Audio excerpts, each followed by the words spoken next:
think we'll have to do that because it really is a community interest company or a trust or something like that. I want to come back to that. Competition out there, isn't it? Then it will have to pay people at what is considered to be the right level for the job that they do. There's no doubt that British Waterways would be a relatively large charity in the third sector. I don't know about paying more than the Prime Minister, that's the very much a Tory benchmark at the moment.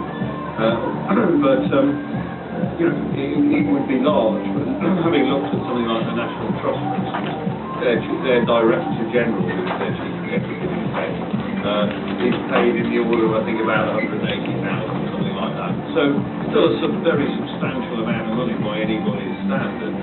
But you know, one assumes we would be more in line with whatever large charities in the third sector were paying, and if that's less than we're paying now, it's less than we're paying now. And I don't think anybody can have an issue about it. You have to do what's considered right for the kind of body that you are. So if we're a charity in 10 years, that'd be fast to make it 10 years now, so that if we're a fully fledged charity in 10 years' time, will the cost in real terms of the directors and management costs be less? Yes, probably will. That's probably a benefit that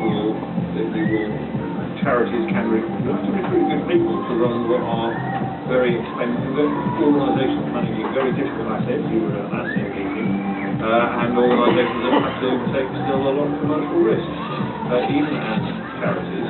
But hopefully, if you've got the right image and you're the right sort of body, you can attract people to do it for what is the going big charity rate. So I think it would be no different to the National Trust or anything like that, I guess. Does that answer your question? Okay. Yeah, not bad, thank you. But are you saying that the current set of executive directors, no, the current executive board would then be considering moving on? What I really want to know is how you're going to sort of manage that transition. You're saying that you're... Would you like me to give me your my basic? You know, I don't know the answer to that one. It is a transition, and we need good people to manage the transition, and we'll need to have the right people to transition over. If you're talking about a 5 to 10 year transition, it's a way away. It will have to be managed, and you know, one of the things that will have to be managed are if salaries end up lower than they are now, we'll have to deal with that.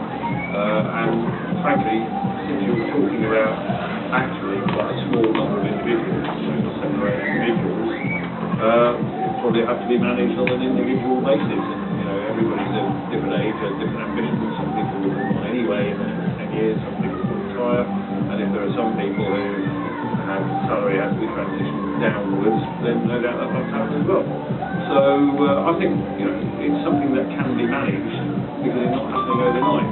And what we want to do is we want to take a British Waterways that's in as good a condition as possible into the right environment to be a very, very successful third sector organisation. That's worth doing.